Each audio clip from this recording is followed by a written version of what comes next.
주 찬송합니다. 주님이 나의 도움이시며 주 나에게 그늘에서 노래합니다. 내 영혼에 만족되신 주님 기쁘게 주 찬송합니다. 주님이 나의 도움이시며 주 나에게 그늘에서 노래합니다. 한 번 더. 내 영혼에 만족되신 내 영혼에 만족되신 주님 기쁘게 주 찬송합니다. 주님이 나의 도움이시며 주 나에게 그늘에서 노래합니다. 주의 인자하심이 생명보다 나음으로 입술이 주를 찬양. 내 평생에 주를 영원히 송축하며 내 손을 높이 듭니다. 주의 인자하심이 생명보다 나음으로 내 입술이 주를 찬양. 내 평생에 주를 영원히 송축하며 내 손을 높이 듭니다. 한 번 더 찬양합시다. 내 영혼에 만족되신 주님 기쁘게 주 찬송합니다. 주님은 나의 도움이십니다.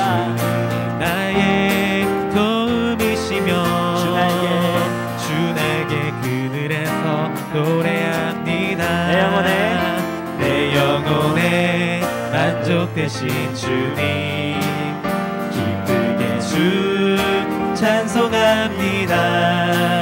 주님이 나의 도움이시며 주 나에게 그늘에서 노래합니다. 주의 인자하심이 생명보다 나음으로 입술이 주를 찬양. 내 평생에 주를 영원히 송축하며 내 손을 높이 듭니다. 주의 인자하심이 생명보다 나음으로 내 입술이 주를 찬양. 내 평생에 주를 영원히 송축하며 내 손을 높이 듭니다. 할렐루야 할렐루야 할렐루야 할렐루야 할렐루야 할렐루야 할렐루야 할렐루야 한 번 더 할렐루야 할렐루야 할렐루야 할렐루야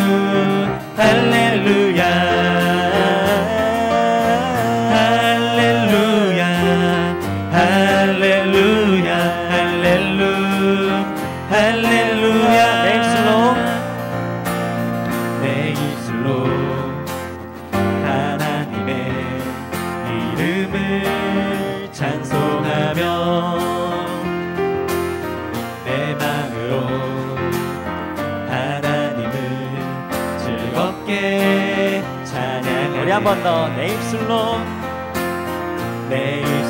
우리 하나님의 이름을 찬송하며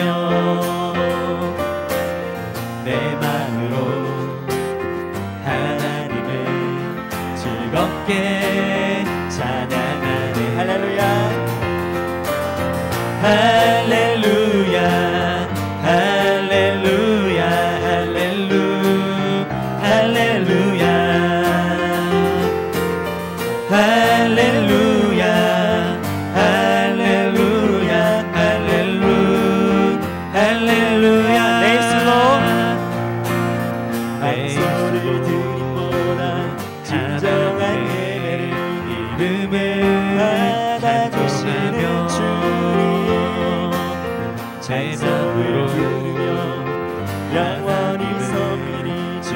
주님께 찬양하리. 황소를 드림보다 한소를 드림보다 진정한 예배를 기쁘게 받아주시는 주님, 찬송을 부르며 영원히 섬기리. 주님께 영광 돌리리. 우리 다 함께 찬양합시다. 할렐루야 할렐루야 할렐루야 할렐루야 할렐루야 주님께 할렐루야 주님께 할렐루야 할렐루야 할렐루야.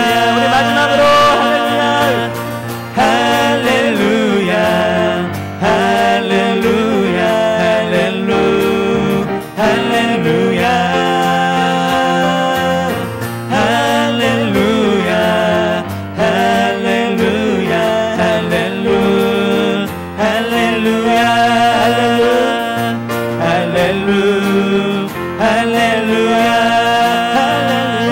할렐루야 할렐루야 찬양받게 합당하신 우리 그 주님께 우리 감사와 영광의 박수 올려드립시다. 할렐루야 아멘.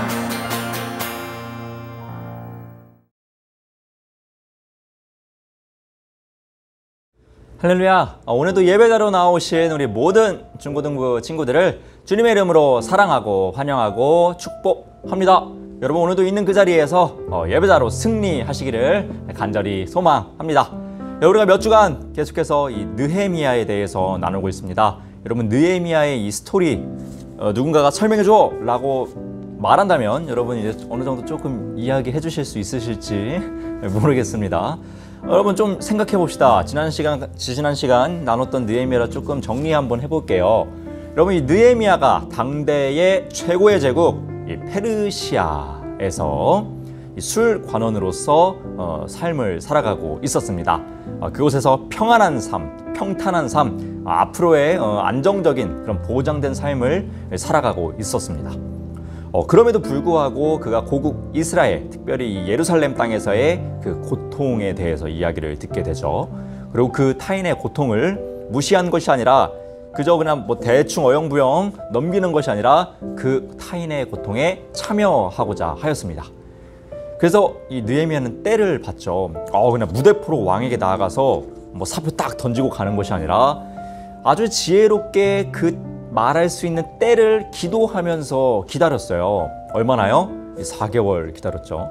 이 4개월 기다림 후에 결국 왕과 왕비에게 아주 자연스럽게 자신의 근심 걱정을 말할 수 있는 타이밍이 오게 되었고요. 그 타이밍에 맞춰서 지혜롭게 느헤미야는 잘 말하게 되었습니다.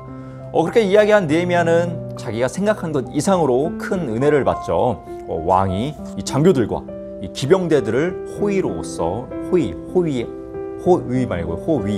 지켜주는 거, 지켜주는 그런 병사들까지도 보내줘가지고 이 느헤미야는 이제 예루살렘으로 출발하게 됩니다. 그래서 이 느헤미야의 예루살렘으로 돌아가는 이 귀환이요, 바로 이스라엘 백성들의 3차 귀환 사건이 되는 것입니다. 여러분 기억나시는지 모르겠습니다.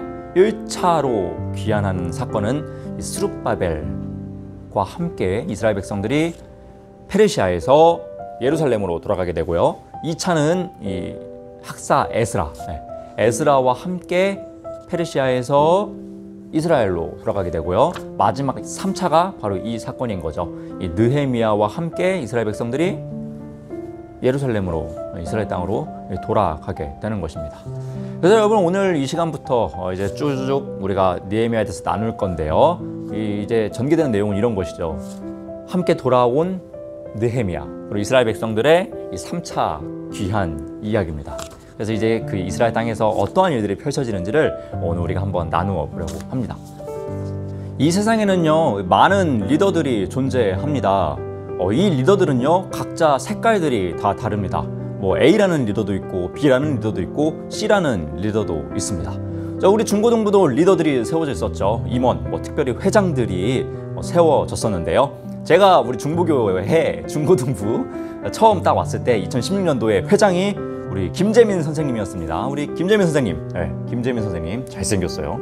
우리 김재민 선생님이 회장이었고, 그 다음에 우리 2017년, 18년도는 우리 주은이가 회장이었어요. 그리고 2019년도, 20년도는 우리 준영이가 회장이었습니다. 그리고 회장 2조, 지금 현재 진행형이죠. 여러분, 요 세 사람들의 직책은 다 똑같습니다. 다 회장이었죠. 그런데 여러분도 아시다시피 색깔은요, 다 달라요. 그쵸? 그럼 누가 틀렸나요? 틀린 사람은 없죠. 각자 가지고 있는 그 색깔, 각자 가지고 있는 리더십대로 자기의 이 회장직들을 다 감당했던 세 분의 회장들입니다. 이처럼 여러분, 우리가 성경 인물들도 보게 되면은 많은 리더들이 있었어요. 이 리더들이 뭐 맞고 틀릴 거 없어요. 틀린 건 없습니다. 다 다른 리더십의 모습들을 보여줍니다. 우리가 일반적으로 리더 하면은 막 강하게 막 이끌어 나가는 그런 리더들을 막 생각합니다. 근데 여러분, 오늘 나누려고 하는 이 느헤미야의 리더십은 조금 다른 리더십입니다. 그래서 이 느헤미야의 조금 다른 리더십을 우리가 한번 살펴보려고 하는데요. 오늘 본문 말씀을 한번 세번역 성경으로 보면서 나누어 보도록 하겠습니다. 느헤미야 2장 11절로 16절 말씀입니다. 함께 보도록 하겠습니다. 나는 예루살렘에 이르러 거기에서 사흘 동안 쉬고 나서 밤에 수행원을 몇 명 데리고 순찰을 나섰다. 하나님이 나의 마음을 움직이셔서 예루살렘에서 일하도록 하신 것을 나는 그때까지 어느 누구에게도 말하지 아니하였다. 나에게 짐승이라고는 내가 탄 것밖에 없었다. 밤에 나는 골짜기 문을 나섰다. 용샘을 지나 거름문에 이르기까지 예루살렘 성벽을 살펴보니 성벽은 다 허물어지고 문들도 모두 불에 탄 채로 버려져 있었다. 샘문과 왕의 연못에 이르렀을 때에는 내가 탄 짐승이 더 나아갈 길이 없었다. 그래서 그날 밤에 나는 계곡을 따라 올라가면서 성벽을 둘러보고 다시 골짜기 문을 지나 되돌아왔다. 그때 내가 유다 사람들이나 제사장들이나 귀족들이나 관리들이나 그 밖에 직책을 가진 어느 누구에게도 이것을 말하지 아니하였으므로 관리들은 내가 어디를 다녀왔는지 무엇을 하였는지 아무도 알지 못하였다. 여러분, 어떠십니까? 이 본문 말씀을 통해서 느헤미야가 어떤 성향을 가지고 있는 이 리더인지 좀 느껴지십니까? 제가 느헤미야가 아니기 때문에 느헤미야는 이렇다라고 확신해서 말할 수는 없겠지만요. 이 본문 말씀을 통해서 어느 정도는 유추를 해볼 수 있을 것 같습니다. 이 느헤미야가 어떤 성향을 가지고 있는지요. 느끼신 분들도 있겠지만 보시다시피 엄청나게 신중하고 이 신중한 모습을 느헤미야가 보여주고 있는 것을 우리가 어느 정도 유추해 볼 수가 있어요. 여러분, 우리 12절 말씀 초반부만 다시 한번 보면요. 밤에 움직였다라고 이야기를 하고요. 몇 명만을 데리고 갔다라고 이야기를 합니다. 느헤미야는 자기가 신뢰할 수 있는 사람, 아주 입이 무거운 사람, 가벼운 사람 말고 아주 무거운 사람 몇 명만을 데리고 밤에 움직였습니다. 아무도 볼 수 없고 우리만 볼 수 있는 그러한 어두컴컴한 그 시간에 느헤미야가 움직인 것이죠.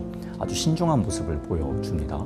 그리고 또한 그 이후에 나오는 본문 말씀 보면은 또 그의 신중함을 엿볼 수가 있는데요. 계속해서 한번 볼까요? 나는 그때까지 어느 누구에게도 말하지 아니하였다라고 이야기를 해요. 그러니까 이 성벽에 밤에 올 때까지, 거기에 올 때까지 내가 이렇게 하겠다라는 것, 그리고 내가 성벽을 재건하겠다, 보수하겠다 이런 말을 전혀 하지 않았다라는 거예요. 왜 하지 않았을까요? 그러나 하나님과 기도를 통해서, 그리고 예루살렘으로 보내주셨다는 그 확신을 갖고 있었음에도 불구하고 왜 말하지 않았을까요? 믿음이 부족해서 그럴까요? 여러분, 아닙니다. 여러분, 우리는 딱 응답받으면 그걸 자랑하고 빨리 막 말하고 싶어 하지만요, 여러분, 모든 말에는요 때가 있고 타이밍이 있는 것 같습니다. 아무리 옳은 말이어도요 해야 될 때가 있고 아닐 때가 있어요. 우리가 지난달에 욥 나눴었잖아요. 욥의 친구들 역시 옳은 말이에요. 하지만 해야 될 때가 있고 안 해야 될 때가 있는 것처럼요, 느헤미야도 확신이 있었어요. 성벽을 재건하고 보수하는 것 확신이 있었어요. 그러나 그것을 지금 말하는 건 아니라는 것을 그가 알고 있었다는 것이죠. 그리고 그 말할 때를 신중하게 기다리며 성벽에 밤에 올라섰다는 것이죠. 여러분, 좀 상황이 좀 이해가 되시는지 모르겠습니다. 여러분, 느헤미야의 이런 신중한 모습은요 비단 오늘만 나오는 것이 아니었습니다. 우리 지난 시간에도 나누었잖아요. 그가 무려 몇 개월 기다렸다고 계속 이야기합니까? 4개월 동안이나 기다렸어요. 그가 기도하면서 왕과 왕비에게 아주 그냥 자연스럽게 지혜롭게 얘기할 수 있는 그 때를 기다린 것이죠. 그가 뭐 과감하게 무모하게 막 이야기를 던진 것이 아니라 아주 신중하게 그 때를 기다린 것이죠. 요번에도 마찬가지였어요. 그가 성벽을 재건하고 보수하는 그 이야기를 백성들에게 할 때를 신중하게 기다리고 있었던 것이죠. 왜 기다렸던 것일까요? 그 아래 본문을 보면요, 그 정답을 알 수가 있습니다. 함께 볼까요? 밤에 수여행원을 몇 명 데리고 순찰을 나섰다. 하나님이 나의 마음을 움직이셔서 예루살렘에서 일하도록 하신 것을 나는 그때까지 어느 누구에게도 말하지 아니하였다. 그쵸, 여러분, 확신이 있었습니다. 느헤미야는 확신이 있었어요. 그러나 그것을요, 발설하지 않았어요. 왜요? 아직 때가 아니었기 때문이에요. 나에게 짐승이라고는 내가 탄 것밖에 없었다. 13절입니다. 밤에 나는 골짜기 문을 나섰다.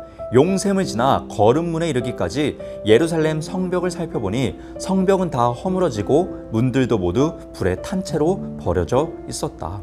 샘문과 왕의 연못에 이르렀을 때에는 내가 탄 짐승이 더 나아갈 길이 없었다. 그래서 그날 밤에 나는 계곡을 따라 올라가면서 성벽을 둘러보고 다시 골짜기 문을 지나 되돌아왔다. 여러분, 백문이 불여 열견이라는 이야기가 있습니다. 여러분, 이 말 들어보셨습니까? 100번 듣는 것보다 한 번 보는 게 낫다라는 이야기인데요. 마찬가지죠. 여러분, 느헤미야가 예루살렘은 이렇다 저렇다라는 상황은 얘기를 막 들었습니다. 그러나 그가 직접 본 적은 없었죠. 보지 않았으니까요, 그는 어찌 해야 될 바를 잘 몰랐을 겁니다. 여러분, 일단 봐야 이제 어떻게 해야겠다, 저렇게 해야겠다라고 생각을 하지 않겠습니까? 여러분, 그만큼 이 느헤미야는요, 이 예루살렘에 대한 엄청난 애착이 있었다라는 것을 우리가 충분히 생각해 볼 수가 있어요. 여러분, 제가 이 중부교회 처음 왔을 때요, 여기 중고등부실로 내려왔습니다. 그래서 중고등부실은 어떤가 이렇게 막 둘러봤어요. 여기서 예배 드리는구나, 악기는 이렇게 있구나, 저렇게 있구나, 뭐는 이렇게 있구나 라는 것들을 제가 파악을 했습니다. 왜요? 일단 봐야죠. 듣긴 했죠. 중고등부 친구들이 몇 명이 있고 선생님들은 누가 계시고 들었지만요, 듣는 것보다 여러분, 제가 직접 보는 게요 훨씬 낫습니다. 제가 뭘 봐야 이제 좀 배치는 이렇게 한번 해봐야겠다, 악기는 이렇게 좀 놔야겠다라는 게 딱 각이 나오거든요. 느헤미야도 마찬가지였겠죠. 일단 봐야 각이 좀 나오지 않겠습니까? 그래서 여러분, 느헤미야가요 말하지 않은 것입니다. 일단은 보고 나서 어찌 하겠다라고 이야기를 할 수 있지 않겠습니까? 이러한 의미에서 느헤미야는요, 밤중에 자기가 믿을 만한 사람들과 함께 예루살렘의 성벽과 이 성문의 상황을 보러 다닌 것이죠. 계속해서 16절과 17절 말씀을 한번 보겠습니다. 그때 내가 유다 사람들이나 제사장들이나 귀족들이나 관리들이나 그 밖에 직책을 가진 어느 누구에게도 이것을 말하지 아니하였으므로 관리들은 내가 어디를 다녀왔는지 무엇을 하였는지 아무도 알지 못하였다. 이렇게 돌아보고 난 다음에 나는 비로소 관리들에게 말하였다. 이제 때가 된 것이죠. 여러분이 아는 바와 같이 우리는 지금 어려움에 빠져 있습니다. 예루살렘은 폐허가 되고 성문들은 불탔습니다. 이제 예루살렘 성벽을 다시 쌓읍시다. 남에게 이런 수모를 받는 일이 다시는 없어야 할 것입니다. 느헤미야가 성벽과 성문을 아주 신중하게 돌아본 후에 많은 계획과 여러 가지 절차들을 생각해냈겠죠. 그리고 그는 백성들에게 자신 있게 과감하게 이야기합니다. 여러분, 우리 다시 예루살렘의 성벽과 성문을 재건합시다, 보수합시다 라고 이야기를 합니다. 연이어 18절도 함께 보도록 하겠습니다. 나는 또한 나의 하나님이 선하신 손길로 나를 잘 보살펴 주신 일과 왕이 나에게 한 말을 그들에게 말하였다. 지난주에 이야기했던 내용들이죠. 4개월 동안 기다렸고 기도했고 또 왕이 도와줬다, 호위병까지 보내줬다라는 이야기를 했겠죠. 그랬더니 그들은 공사를 시작하겠다고 나에게 다짐하였고 힘을 내어 기꺼이 그 보람있는 일을 시작하였다. 아멘. 직접 자신의 눈과 발로 예루살렘의 상황을 파악한 느헤미야는요, 아주 자신 있게 백성들에게 생각을 전달합니다. 하나님의 뜻을 자신이 자신 있게 이야기를 하는 것이죠. 이제 그 때가 됐다라고 판단이 된 것이죠. 여러분, 우리가 오늘 이 느헤미야에 대해서 살펴보았는데요. 서두에 이야기했던 것처럼 우리는 리더십 하면 아주 강한 그런 카리스마 넘치는 강력한 아주 그냥 이끌고 가는 그런 리더십들을 생각하게 됩니다. 그러나 이 느헤미야를 통해서요, 우리는 또 다른 리더십에 대해서 한번 생각해 볼 수 있었습니다. 아주 신중을 기약하며 때를 아주 그냥 기다릴 줄 알면서요, 해야 될 때에 정확하게 이야기하는 그러한 모습들을 우리는 느헤미야를 통해 발견하게 됩니다. 바라기는 여러분, 이러한 느헤미야의 또 다른 모습의 이 리더십들을 여러분의 것으로 흡수할 수 있을 수 있는 그런 멋진 친구들이 될 수 있기를 주님의 이름으로 부탁드립니다. 코로나19라는 어려운 시국에 목소리를 내는 많은 사람들이 있습니다. 이렇게 해야 된다고 저렇게 해야 된다고 소리치는 사람들이 많이 있습니다. 그러나 잠잠히 침묵하며 느헤미야처럼 기도하며 때를 기다리고 있는 사람들도 많이 있습니다. 이런 가운데 어떤 것이 진정으로 하나님을 사랑하는 것이고 어떤 것이 정말 이웃을 사랑하는 것인지를 여러분들이 깊이 생각해 보셨으면 좋겠습니다. 기도하겠습니다.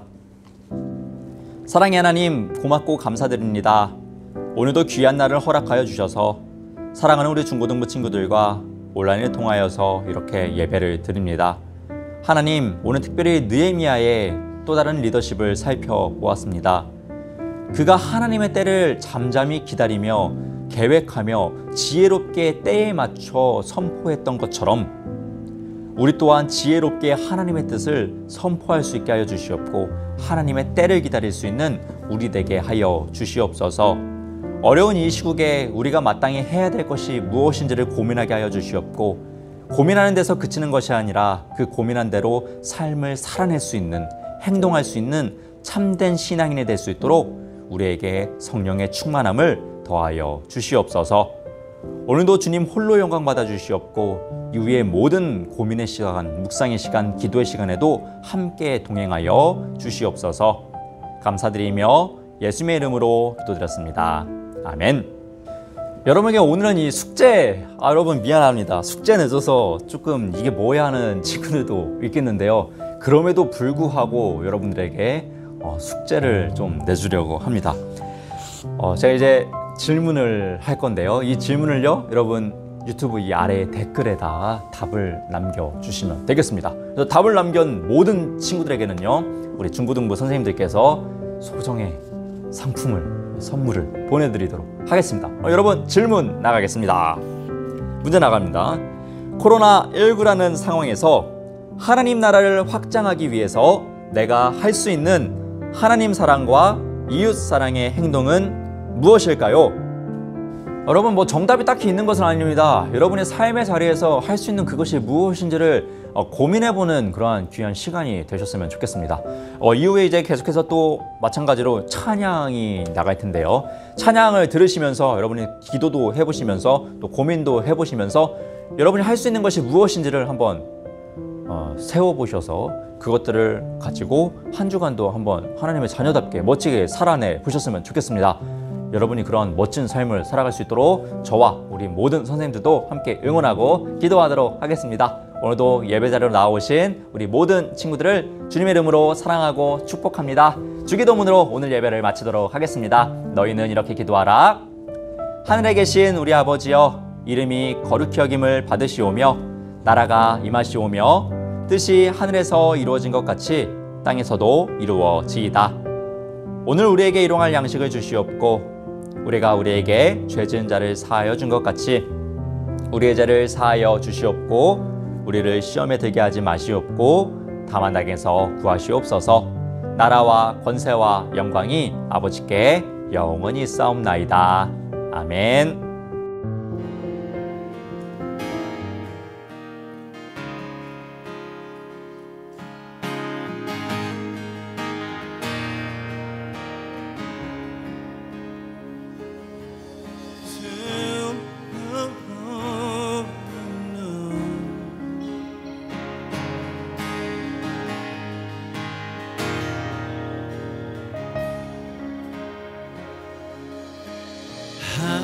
하나님이 세상을 사랑하사 독생자를 우리에게 주셨으니 주를 믿는 자마다 멸망치 않고 영원한 생명 얻으리. 하나님이 세상을 사랑하사 독생자를 우리에게 주셨으니 주를 믿는 자마다 멸망치 않고 영원한 생명 얻으리. 할렐루야 할렐루야 할렐루야 할렐루야 아멘. 할렐루야 할렐루야 할렐루야 아멘. 하나님이 세상을 사랑하사 독생자를 나에게 주셨으니